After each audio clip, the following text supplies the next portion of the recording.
अध्याय 1641 जीत जीत। दिव्य लोक हॉल। सुखद सहयोग। अभिमानी सच्चे ईश्वर ने प्राचीन और आधुनिक सम्राट को विदा किया। उनकी पैनी निगाहें ऊर्जा से भरी हुई थीं। उसके पीछे संघनित चंद्र सत्य दिव्य और विनम्र सत्य दिव्य जानकार मुस्कुराहट साझा कर रहे थे।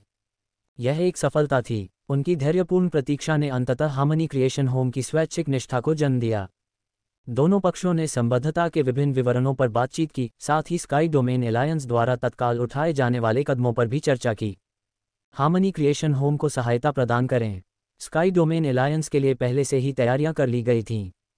वांग यी और अभिमानी सच्चे दैवीय ने पूर्व दैवीय गठबंधन के तहत छोटी दैवीय जातियों पर व्यवस्थित रूप से विजय प्राप्त करते हुए उनकी हमलावर सेनाओं को कम कर दिया था तथा सहायता और बचाव के लिए कुछ को पीछे खींच लिया था, क्योंकि स्काई डोमेन एलायंस का प्राथमिक उद्देश्य पहले ही प्राप्त हो चुका था।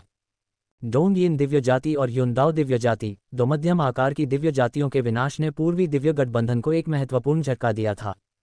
इसके बाद अनगिनत छोटी दिव्य जातियों की विजय ने स्थिति को और भी बदतर बना दिया, जिसके कारण पहले से ही अस्थिर पूर्वी दिव्य गठबंधन पूरी तरह से ध्वस्त हो गया।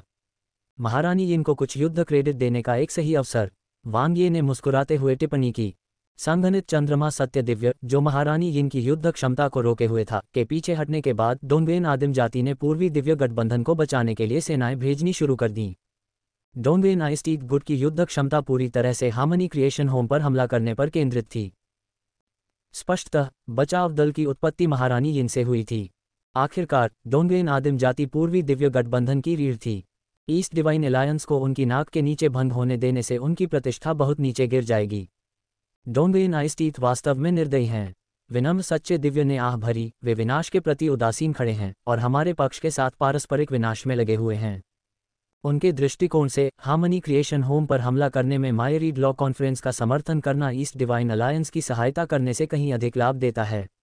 वांग ये ने समझाया, अकेले अनंत मुख्य अनुक्रम पहले से ही अमूल्य है। इसके अलावा वे वास्तव में हमारे मानव महान कबीले गठबंधन के साथ टकराव में रुचि नहीं रखते हैं। कंडेंसर्ड मून ट्रू डिवाइन ने सिर हिलाया। इस अभियान में प्रदर्शन को देखते हुए महारानी यिन डोंगबेन आइस्टीक से कहीं अधिक नीच हैं। वह दिव्य राजा डोंगबेन के बाद डोंगबेन आदिम जाति का सबसे उत्कृष्ट उत्तराधिकारी है।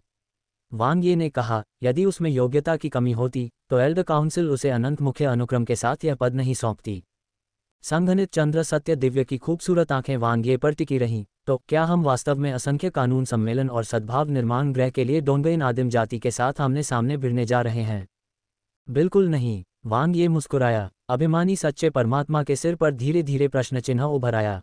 प्रश्नवाचक चिन्ह। क्या सहयोग पर अभी सहमति नहीं बनी थी? क्या शर्तें फिर बदल गई हैं? भाइयों, आप अभी भी वांग ये को अच्छी तरह से नहीं समझते हैं। संघनित चंद्र सत्य दिव्य ने धीरे से ठहाका लगाया। मदद नहीं कर रहे हैं।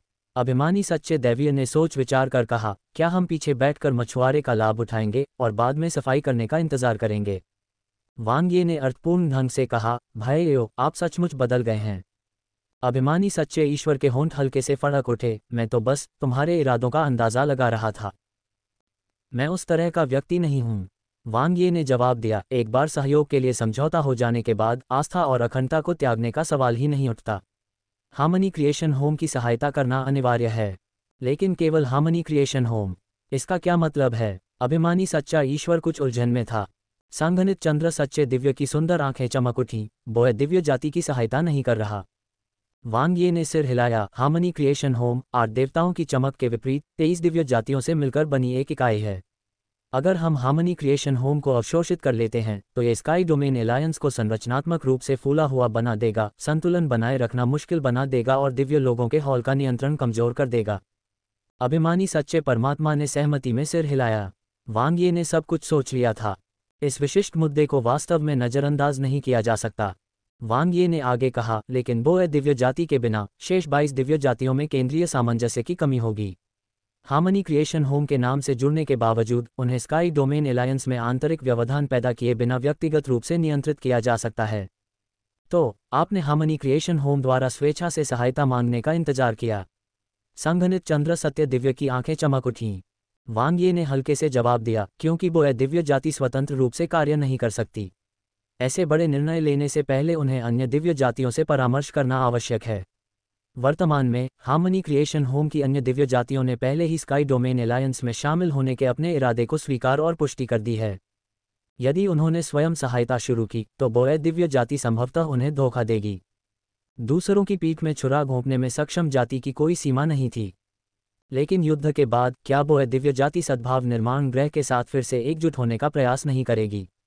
मामूली सच्चे दिव्य ने परिकल्पना की, वे ऐसा नहीं करेंगे और न ही यह संभव है, वांग ये ने जोर देकर कहा। सबसे पहले, बोए दिव्य जाति पहले ही अनंत मुख्य अनुक्रम खो चुकी है, जिससे उन्हें फिर से प्रभुत्व के लिए प्रतिस्पर्धा करने का कोई अवसर नहीं मिलेगा।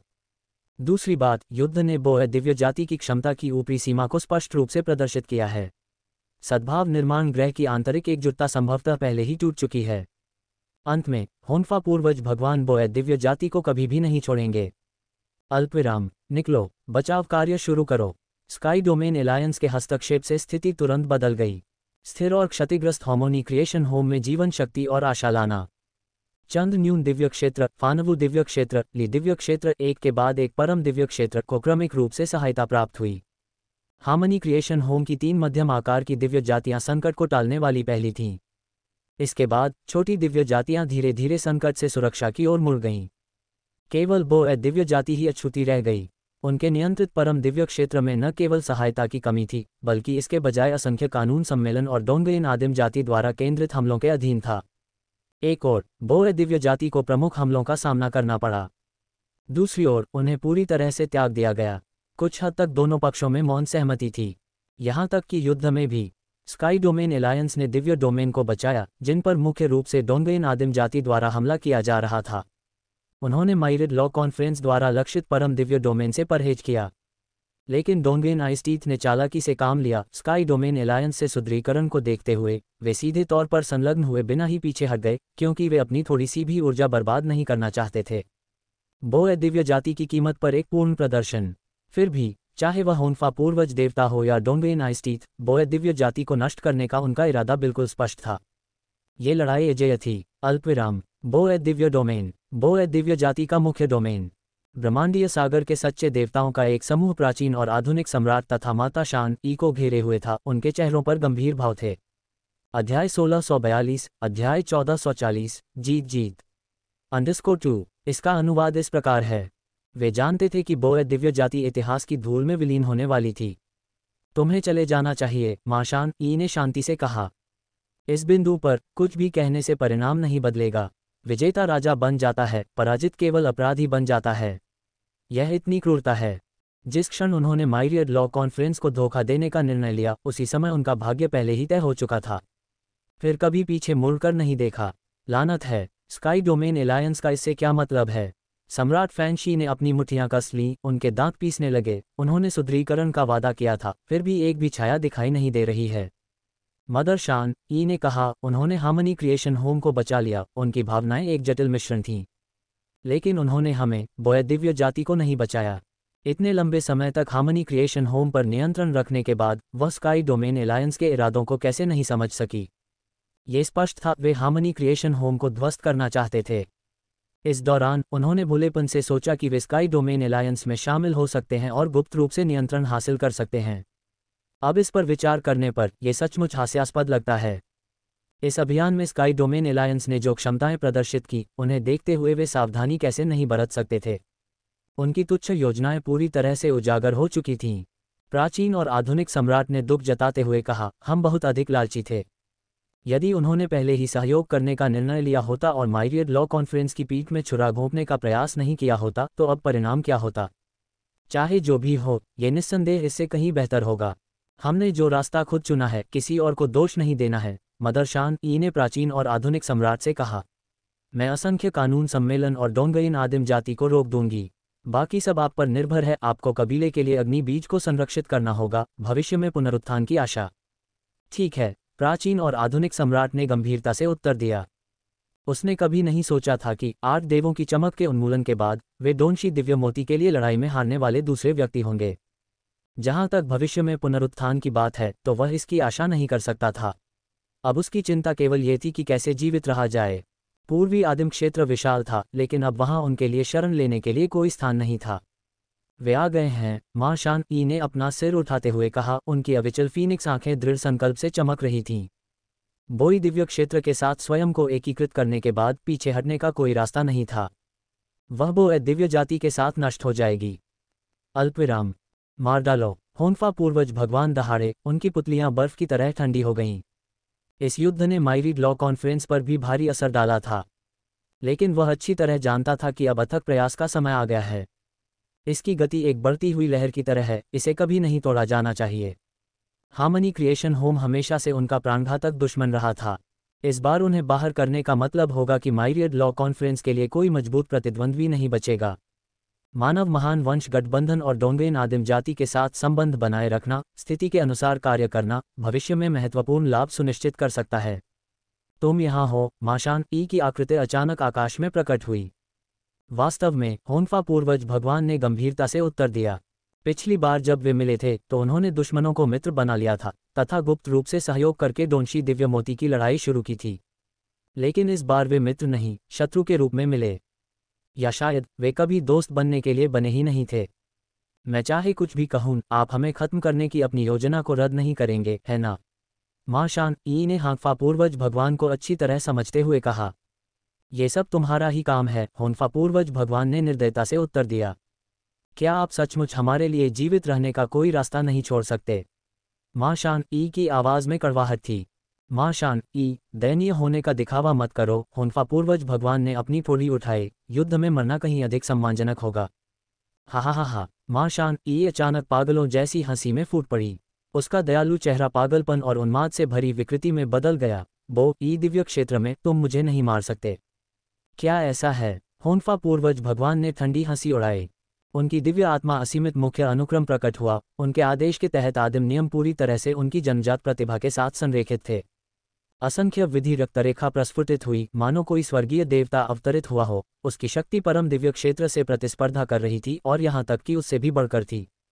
तो फिर आओ, मां शान ई ने अपनी पूरी ताकत लगाते हुए उग्रता से चिल्लाते हुए कहा, अगर जरूरत पड़ी तो हम साथ साथ मर जाएंगे। यदि ये केवल मैं होता तो ये सच है कि आप मुझे गंभीर चोट पहुंचा सकते थे।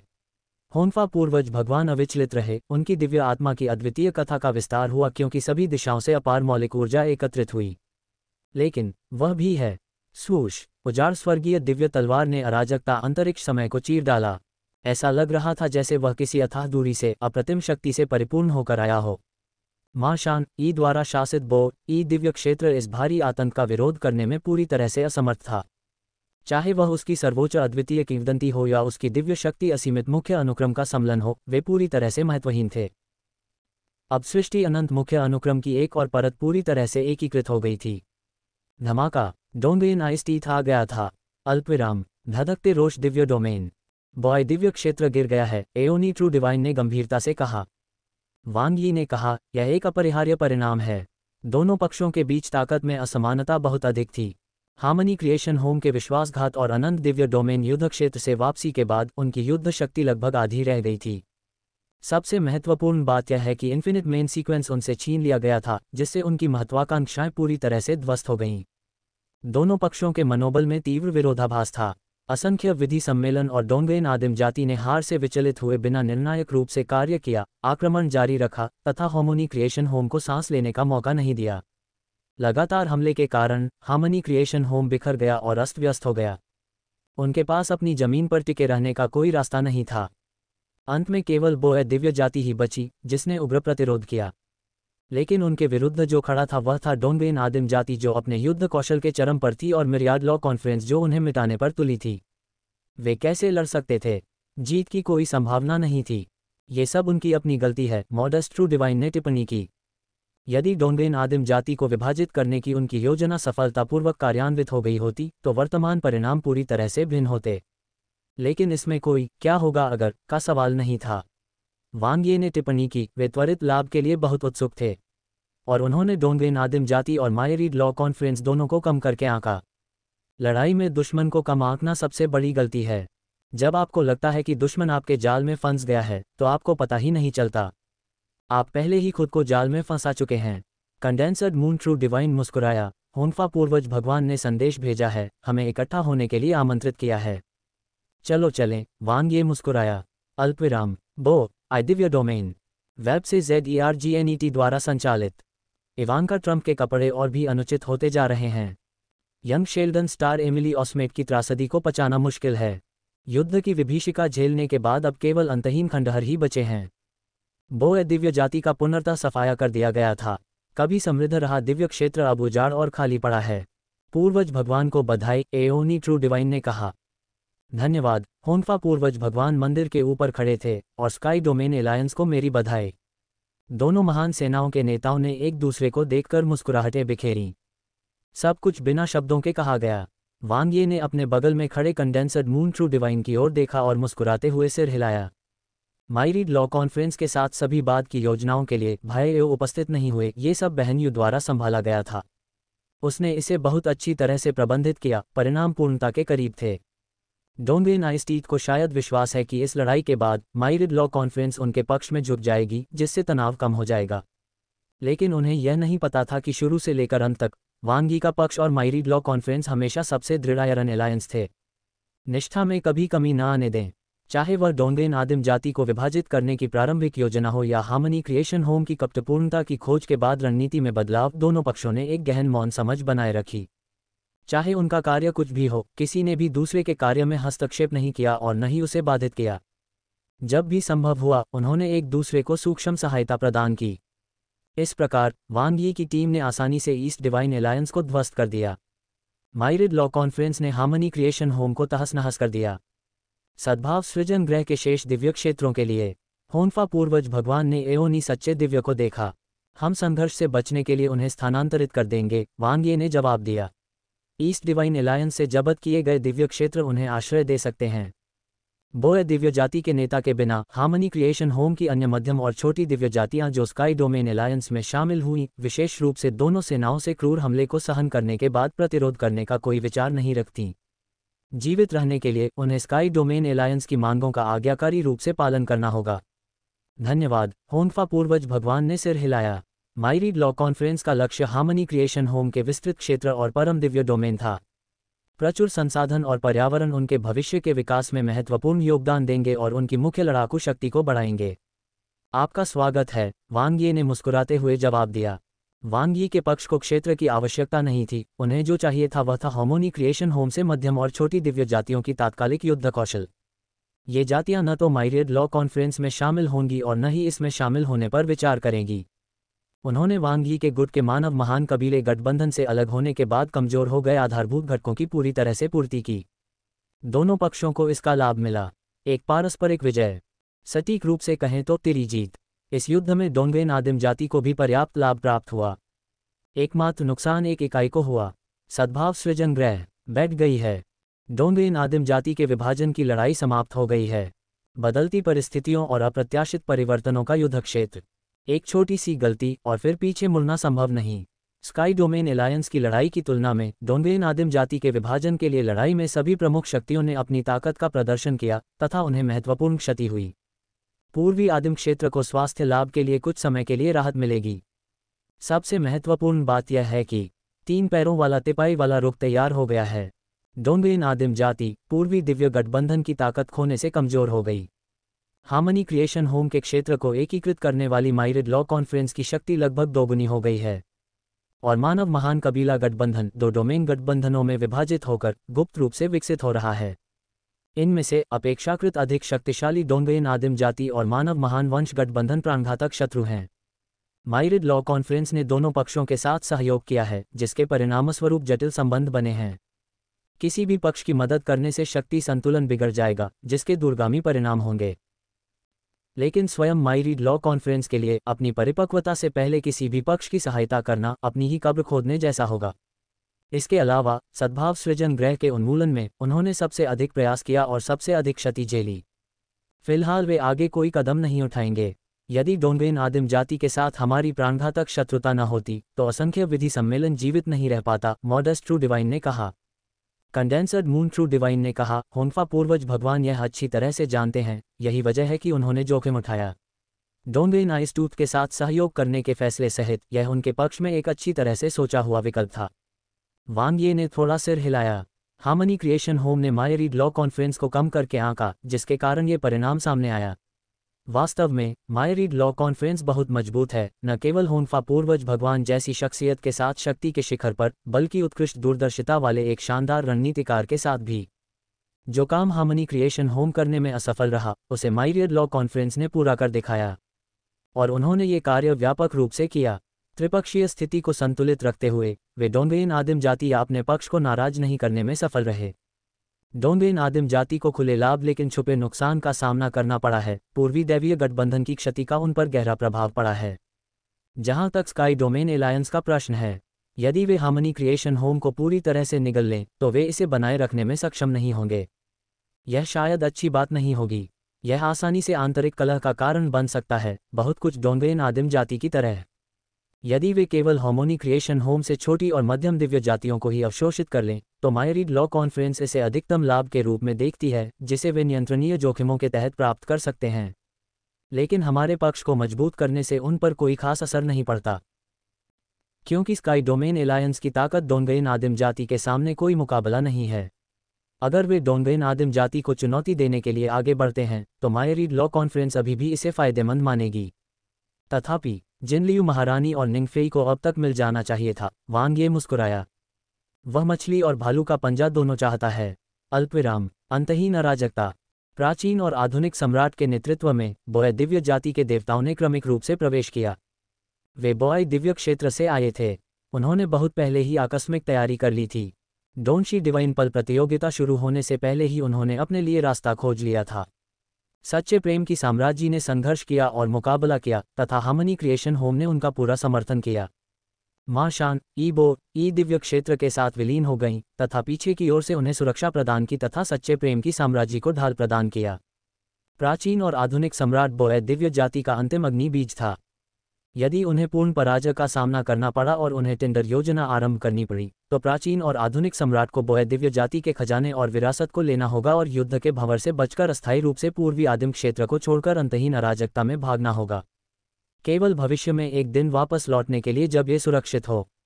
बहुत ही चतुराईपूर्ण कदम। From the web powered by Zergnet. Dark Vatican secrets that will chill you to the bone. The rumours about Melania Trump keep getting worse. बहुत कुछ पूर्व एब्सोल्यूट ब्लेड आदिम कबीले की तरह। दुर्भाग्यवश वांग यी ने इसे पहले ही उजागर कर दिया था। भव्य एवं प्रभावशाली ढंग से जिनलियू महारानी के नेतृत्व में जेड ब्यूटी दिव्य जाति के सभी ब्रह्मांडीय सागर सच्चे दिव्यों के साथ एक राजसी उपस्थिति का परिचय देते हुए, चाहे दिव्य युद्ध कौशल या मनोबल में, वे पराजित और भागने वाली बोय दिव्य जाति से कहीं आगे निकल गए। वे एक छुपे हुए शिकारी की तरह धैर्यपूर्वक प्रतीक्षा करते रहे तथा उनके आगमन की लंबे समय से प्रतीक्षा करते रहे। आप क्या करने का इरादा रखते हैं? प्राचीन और आधुनिक सम्राट ने धीमी आवाज में कहा। क्या तुम्हें हमारे मानव महान कबीले गठबंधन में शामिल नहीं होना चाहिए था? यू निंगफेई मुस्कुराते हुए आगे बढ़ी। चुपके से क्यों भागना है? बकवास। सम्राट फानशे ने क्रोधित होकर कहा, महान कबीले गठबंधन के तुम लोग वादे नहीं निभाते। तुमने समर्थन का वादा किया था लेकिन कभी नहीं दिखाया। अब हम यहाँ हैं, यू निंगफेई ने आश्चर्य से उत्तर दिया। क्या हार्मनी क्रिएशन होम बच नहीं गया है? लेकिन आप हमें बचाने नहीं आए। सम्राट फानशी ने दांत पीस लिए। यू निंगफेई ने आकर्षक ढंग से हंसते हुए कहा, क्या आप हमें ज्यादा नहीं आंक रहे हैं? हमारे मानव महान कबीले गठबंधन में सीमित युद्ध कौशल है। क्या आपको लगता है कि आपको बचाने के लिए हमें डोंगेन आदिम जाति और असंख्य कानून सम्मेलन दोनों का खुलकर सामना करना चाहिए? सम्राट फानशी ने जवाब देने का प्रयास किया लेकिन प्राचीन और आधुनिक सम्राट ने उन्हें रोक दिया। बूढ़ी आंखों से यू निंगफेई को देखते हुए उसे सब कुछ समझ में आ गया। अब तुम क्या चाहती हो? बेशक, अपना वादा पूरा करने के लिए, यू निंगफेई मुस्कुराए। हमने हार्मनी क्रिएशन होम को बचा लिया है और अब बोय दिव्य जाति बस चली गई। क्या ये वादा तोड़ना नहीं है? प्राचीन और आधुनिक सम्राट ने व्यंग्यात्मक ढंग से हंसते हुए कहा, मानवों, तुम सचमुच बहुत शक्तिशाली हो। बहुत ज्यादा तारीफ करना, यू निंगफेई ने कहा। पूर्वी आदिम क्षेत्र में रहने से आपको भी फायदा होगा। अंतहीन अराजकता में जीवित रहना इतना आसान नहीं है। संसाधनों और जीवन की निरंतरता की कमी के कारण जनजाति का स्वस्थ विकास मुश्किल है। मुश्किल से जीवित रहने के अलावा आप और कुछ हासिल नहीं कर सकते।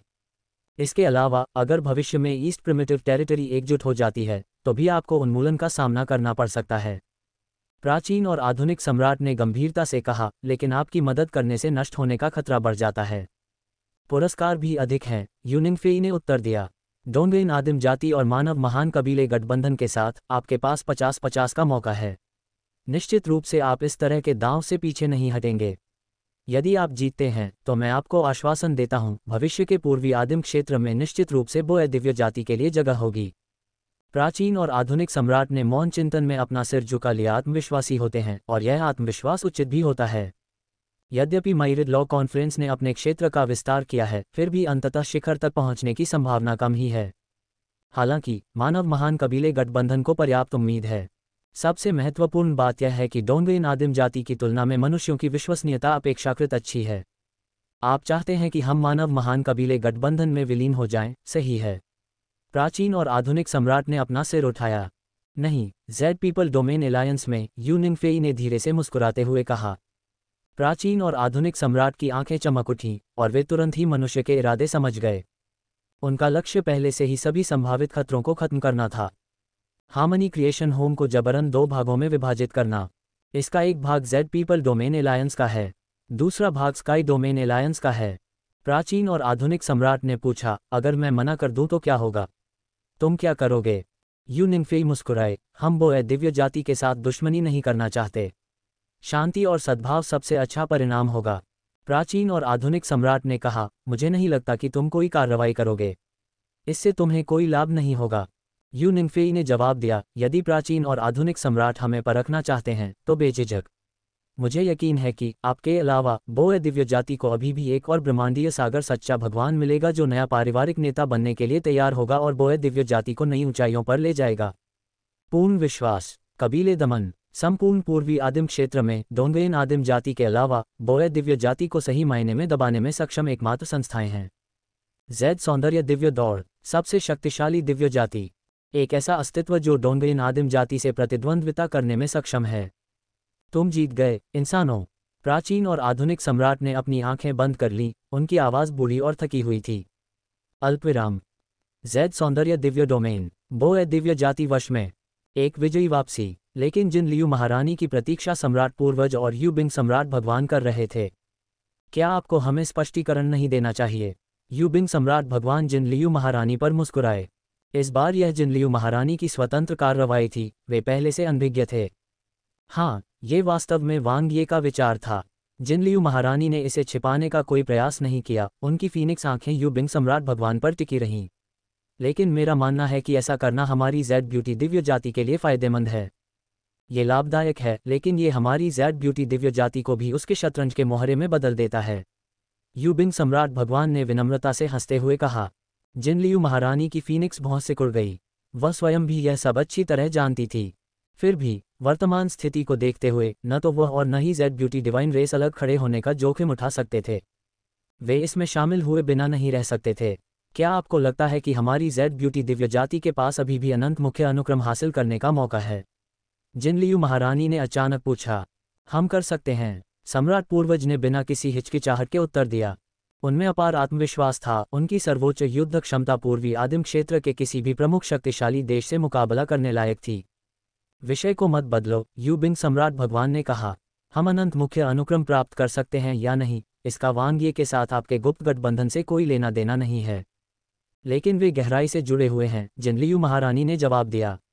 अगर हम अनंत मुख्य अनुक्रम प्राप्त करने में विफल रहते हैं, या मान लें अगर इसे प्राप्त करने का अवसर और कम हो जाता है, तो क्या हमें वैकल्पिक योजना पर विचार नहीं करना चाहिए? क्या हमें मुसीबत से दूर रहना चाहिए या मानव महान कबीले गठबंधन के हिस्से के रूप में इस युद्ध के मैदान में शामिल होना चाहिए? वैकल्पिक रूप से मुझे पूछने दें, यदि डोंशी दिव्य मोती युद्ध का अंतिम विजेता डोंगिन आदिम जाति है, तो इससे पूर्वी आदिम क्षेत्र में हमारी जेड सौंदर्य दिव्य जाति कहाँ रह जाती है? अभी भी कोई पैर जमाने लायक नहीं। उनके निर्णायक और प्रभावशाली शब्द विचार उत्तेजक थे। सम्राट पूर्वज और यू बिंग सम्राट भगवान के चेहरे गंभीर हो गए और वे चुप रहे। हवा में शांत तनाव व्याप्त था, जो जेड सौंदर्य दिव्य जाति की स्थिति को प्रतिबिंबित कर रहा था। शांतिपूर्ण, फिर भी सार्थक कार्रवाई करने में असमर्थ। आपको इस पर सावधानी से विचार करना चाहिए, जिन लियू महारानी ने जाने से पहले निष्कर्ष निकाला। यू बिंग सम्राट भगवान और सम्राट पूर्वज ने एक दूसरे को देखा। जेड ब्यूटी दिव्य जाति कभी किसी दूसरे के सामने नहीं झुकेगी। सम्राट पूर्वज की बाघ जैसी आंखें दृढ़ संकल्प के साथ चमक रही थीं क्योंकि वह सीधा खड़ा था। उनके अनुसार जेड ब्यूटी दिव्य जाति का मुखिया कभी भी किसी अज्ञात मूल के मानव से आदेश नहीं लेगा।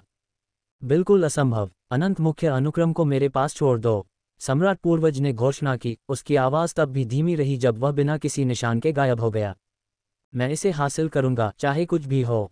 चारों ओर शांति छा गई और यू बिंग सम्राट भगवान ने धीरे से आह भरी। डोंगरेन आदिम जाति अभी तक विभाजित नहीं हुई थी और अब जेड ब्यूटी दिव्य जाति ने विभाजन में बढ़त ले ली थी। कैसी दुविधा है। सम्राट पूर्वज न केवल जेड ब्यूटी दिव्य जाति के सबसे बुजुर्ग और वरिष्ठ जनजाति नेता थे, बल्कि वह प्रमुख व्यक्ति भी थे जिन्होंने अपनी जाति को डोंगरेन आदिम जाति के खिलाफ मजबूती से खड़ा रखा तथा अद्वितीय युद्ध कौशल का प्रदर्शन किया। फिर भी जिनलियू ने जो कहा वह अकारण नहीं था। एक भावुक, एक तर्कसंगत, वह बीच में फंस गया था, कठिनाइयों के बीच फंस गया था। इसके अलावा जिनलियू और वांग यी असाधारण रूप से करीब थे और उनकी शिष्या ने वांग यी से शादी भी कर ली थी, जो गुप्त इरादों का संकेत था। फिर भी निष्पक्ष होकर कहा जाए तो इन दोनों युद्धों में वांग यी का प्रदर्शन उत्कृष्ट रहा था।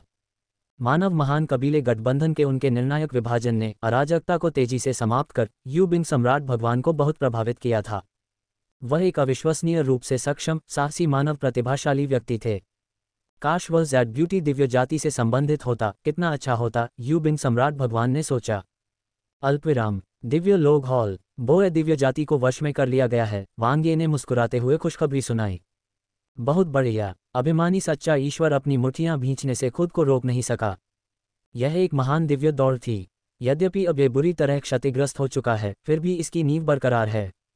केवल ब्रह्मांडीय सागर के सच्चे देवताओं के संदर्भ में ही इसने दोहरे अंकों का दावा किया। प्राचीन और आधुनिक सम्राट शिखर ब्रह्मांडीय सागर के सच्चे देवता का तो कहना ही क्या। उनके दल में इसके शामिल होने से उनकी सेना को भारी बढ़ावा मिला। बोए दिव्य जाति को दबाने के लिए जेड ब्यूटी दिव्य जाति का उपयोग करना शानदार, मॉडेस्ट ट्रू डिवाइन ने बेबाकी से प्रशंसा की। केवल शानदार नहीं, कंडेंसर्ड मून ट्रू डिवाइन ने टिप्पणी की, ये क्रिया आंतरिक और बाहरी दोनों तरह से एक पत्थर से दो पक्षियों को मारने का प्रतीक थी। बाहरी तौर पर इसने पुष्टि की कि मानव महान कबीले गठबंधन वास्तव में विभाजित नहीं है।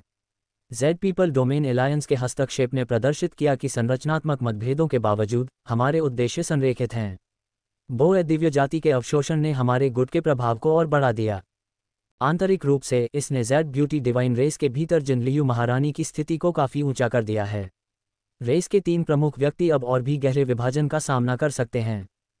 बाशियाओ ट्रू डिवाइन ने कहा, जिद्दी जेड सौंदर्य दिव्य रेस उनका अपना पद और गौरव है। वांग ये ने कहा, यहाँ तक कि जिनलियू महारानी भी पूरी तरह से मेरी बात नहीं मान रही हैं। उन्होंने सिर्फ एक ऐसा फैसला किया है जिससे जेड ब्यूटी डिवाइन रेस को बहुत फायदा हुआ है और इसकी कोई कीमत नहीं चुकानी पड़ी है। कंडेंसर्ड मून ट्रू डिवाइन ने कहा, लेकिन सम्राट पूर्वज और यू बिंग सम्राट भगवान इसे उस तरह से नहीं देखेंगे।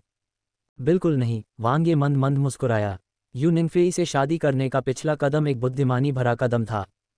सम्राट पूर्वज और यू बिंग सम्राट भगवान के अवचेतन मन में जिनलियू महारानी उनके साथ अधिक संरेखित दिखाई दी। यहाँ तक कि जिनलियू महारानी भी ऐसे विचार रखती होंगी। आखिरकार इन दो युद्धों के दौरान कमान संभालने के बाद वांग ये के प्रदर्शन में ही कुंजी निहित है, अभिमानी सच्चे दिव्य ने कहा। न केवल उसने दिव्य लोगों के हॉल देवताओं की स्वीकृति अर्जित की है, बल्कि एलियन दिव्य जाति और स्टार कबीले से भी संतुष्टि प्राप्त की है। अभी जनता का समर्थन दृढ़ता से हमारे साथ है। बिल्कुल सही। मॉडेस्ट ट्रू डिवाइन मुस्कुराया।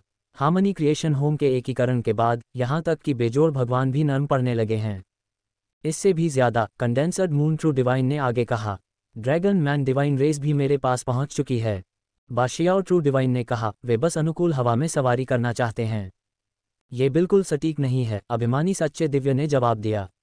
पहले सभी को संदेह था। आंतरिक रूप से मानव महान कबीले गठबंधन जानता है कि जेड ब्यूटी दिव्य जाति जरूरी नहीं कि हमारे साथ खड़ी हो। यहाँ तक कि स्काई डोमेन एलायंस की सफलता भी अनिश्चित थी।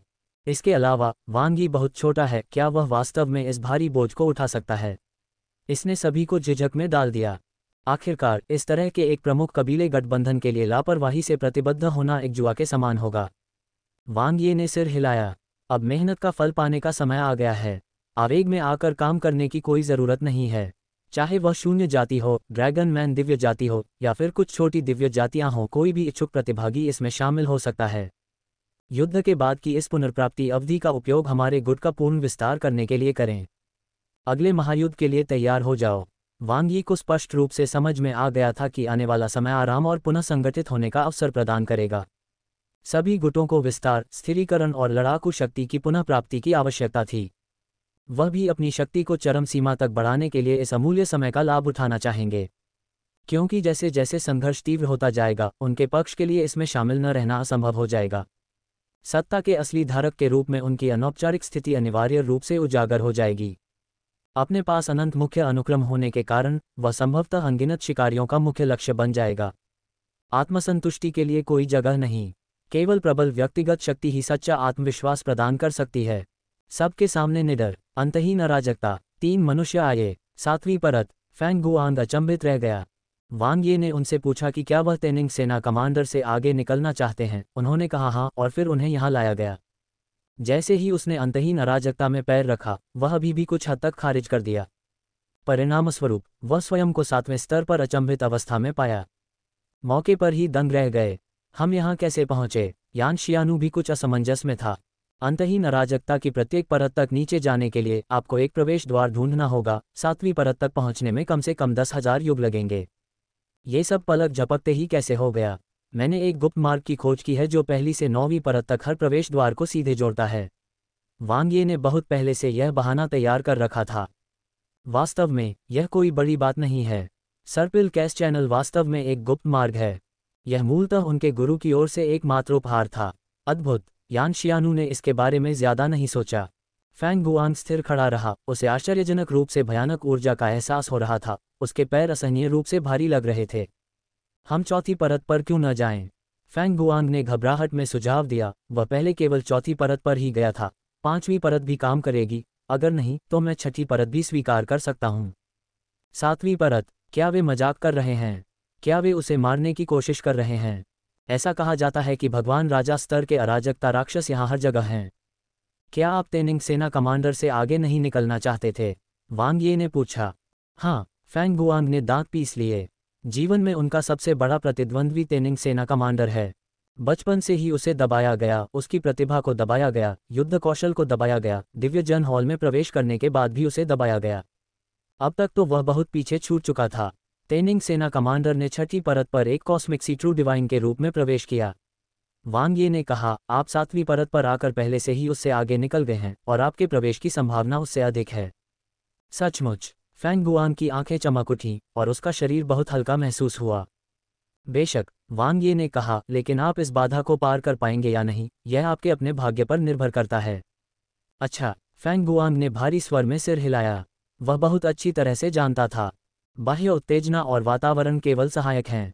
ब्रह्मांडीय सागर की सच्ची दिव्य बाधा को पार करने का एकमात्र तरीका अपने हाथों से ही है। धन्यवाद, भाई वांग। फैंग गुआंग का व्यक्तित्व काफी अच्छा है। यही वजह है कि वांग ये उसे मदद देने को तैयार है। बेशक, दिव्य लोगों के हॉल में उनकी प्रतिभा भी उल्लेखनीय है। आध्यात्मिक हॉल के हॉल मास्टर, जो 10,000 युगों से दूसरे स्थान पर हैं, की कोई अनुचित प्रतिष्ठा नहीं है। यदि वह ब्रह्मांडीय सागर का सच्चा ईश्वर बनने में सफल हो जाता है, तो वह मेरे लिए एक और मददगार हाथ होगा। तेनिंग सेना कमांडर की वर्तमान युद्ध कौशल स्पष्ट है। यदि फैंग गुआंग आगे निकल गया तो वह उससे ज्यादा पीछे नहीं रहेगा। यही बात यान शियानू के लिए भी लागू होती है। ये तीनों हमेशा से ही स्पिरिचुअल हॉल के हॉल मास्टर्स में शीर्ष 3 के दावेदार रहे हैं। यद्यपि तेनिंग सेना कमांडर सबसे आगे है, लेकिन उन दोनों की अपनी ताकत है और वे उससे बहुत पीछे नहीं हैं। एक बार जब वे इसमें सफल हो जाते हैं, तो वे युद्ध कौशल के लगभग 4 सच्चे दिव्य स्तर तक पहुंच सकते हैं। सद्भाव निर्माण ग्रह के विलय के बाद हमारे पक्ष की साधारण दिव्य युद्ध कौशल काफी पर्याप्त है। हमें और अधिक आवश्यकता है शीर्ष लड़ाकू कौशल की, जो अकेले खड़ा हो सके। इसलिए वह उन्हें यहाँ ले आया, आधार तैयार करने के लिए। यद्यपि 7वीं परत अत्यंत खतरनाक है, लेकिन यदि वे स्वयं को सुधारने के लिए आ गए तो उनकी मृत्यु निश्चित होगी। लेकिन मेरे लिए, जो डबल इन्फिनिट मेन सीक्वेंस का फ्यूजनिस्ट है, यह कोई बड़ी समस्या नहीं है। एक सुरक्षा जाल। अगर दोनों में से कोई एक सफल हो जाए तो यह यात्रा व्यर्थ नहीं जाएगी। ये वांग यी की उन दोनों के लिए आशा है। जहां तक उनकी बात है, तो इस दुर्लभ खाली समय और स्वास्थ्य लाभ का उपयोग करते हुए वह अपनी युद्ध क्षमता को उल्लेखनीय रूप से बढ़ाने की योजना बना रहे हैं। लक्ष्य बड़ा नहीं है, बस अनंत मुख्य अनुक्रम विस्फोट के बाद तेनिंग आर्मी कमांडर के वर्तमान लड़ाकू कौशल स्तर तक पहुंचना है, जो कि 4 सच्चे दिव्यों का स्तर है। अनंत 12 क्षेत्र। वह पहले से ही संतुष्ट होगा। सबसे पहले, आत्म क्षमता को बाहर निकालने के लिए आदिम बिंदुओं की कटाई करें। दूसरा, हॉन्गमेंग स्टार ज्ञान के माध्यम से अद्वितीय किंवदंती का पता लगाएं। वांग ये का लक्ष्य बहुत स्पष्ट है। हॉन्गमेंग स्टार ज्ञान प्राप्त करने के बाद आदिम नियमों की उनकी धारणा बहुत स्पष्ट है। यही कारण है कि उन्होंने 7वीं परत में प्रवेश किया। यहाँ अद्वितीय किंवदंती को खोजने की संभावना निस्संदेह मजबूत ऊर्जा के कारण 6ठी परत की तुलना में अधिक है, और संभवतः गुणवत्ता भी उच्चतर होगी। दूसरा कारण यह है कि उसने स्वयं को पहले भी 7वें स्तर पर प्रशिक्षित किया है तथा उसे इसका अनुभव है। यद्यपि उस समय उन्होंने सीमाहीन निषिद्ध जानवर की गति को उधार लिया था, जो अभी अभी उत्पात मचा रहा था, जिससे उन्हें लहर पर सवार होने और एक छोटा सा ब्रेक प्राप्त करने की अनुमति मिली। लेकिन अब अपनी वर्तमान ताकत के साथ वह जीवित रह सकता है। यहाँ तक कि मजबूत और शक्तिशाली भगवान राजा स्तर के अराजकता राक्षसों का सामना करते समय भी वह अपनी जमीन पर खड़ा रह सकता है। इतनी जल्दी प्रतिक्रिया, वांग ये आश्चर्यचकित था। 7वीं परत में प्रवेश करते ही उसे कुछ मिल गया था। हॉन्गमैंग स्टार ज्ञान से प्राप्त धारणा बहुत स्पष्ट थी। अधिक दूरी के बावजूद पूर्ण क्षेत्रीय तारा रिजर्व की सटीकता निर्विवाद है। अंतहीन अराजकता वास्तव में एक खजाना है, शिक्षक गलत नहीं थे। वांग ये ने आह भरी।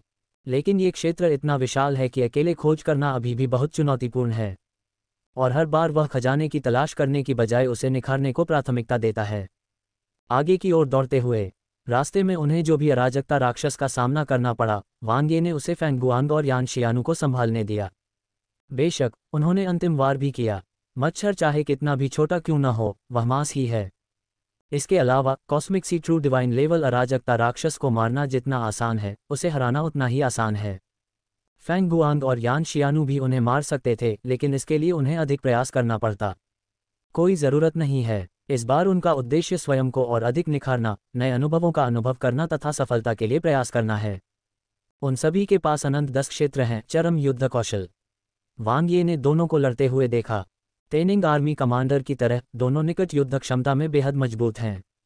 अंतर फेंगगुआंग की अधिक व्यापक युद्ध क्षमताओं में निहित है, जिसमें दिव्य आत्मिक शक्ति और दैवीय शक्ति एक दूसरे के पूरक हैं, जो उसे समग्र रूप से असाधारण रूप से सक्षम बनाती हैं। जहां तक यान शियानु की बात है, वह काफ़ी परिचित, फुर्तीली और हल्की है। उसके हमले तेज और भयंकर हैं। उनकी ताकत देवराजा स्तर से नीचे के अराजकता राक्षसों के लिए कोई बड़ी समस्या नहीं है। लेकिन अगर यह एक देवराजा स्तर का राक्षस है, ये कठिन होगा। 7वें विश्व स्तर में न केवल भगवान राजा स्तर के अराजकता राक्षस हैं, बल्कि वे केवल साधारण स्तर नहीं हैं, वे शक्तिशाली स्तर तक पहुंच सकते हैं। स्तर 4 से 6 तक भगवान राजा स्तर अराजकता राक्षस दिखाई दे सकते हैं। इसकी अधिकतम लड़ाकू क्षमता अनंत 11वें क्षेत्र शिखर तक पहुंच सकती है, उन दोनों से एक स्तर ऊपर। इसके अलावा अंतहीन अराजकता में अराजकता राक्षसों के क्षेत्र में उन्हें इलाके का लाभ मिलता है, जो उन्हें और भी अधिक शक्तिशाली बनाता है। धमाका, हमले से दोनों को पीछे धकेल दिया गया। वे एक देवराजा स्तर के अराजकता राक्षस का सामना कर रहे थे। भले ही वह एक साधारण देवराजा राक्षस था, लेकिन उसकी युद्ध क्षमता पहले ही अनंत 11वें क्षेत्र तक पहुंच चुकी थी, जो कि उनकी वर्तमान क्षमता से कहीं अधिक थी। अनुभव के लिए कड़ी मेहनत करना ठीक है, लेकिन फिर भी उन्हें अपनी लड़ाकू शक्ति को यथासंभव बचाए रखने की आवश्यकता थी। यदि चोटें बहुत गंभीर हों तो सफलता प्राप्त करना असंभव हो जाएगा। धमाका, वांग ये ने अपना कदम उठाया।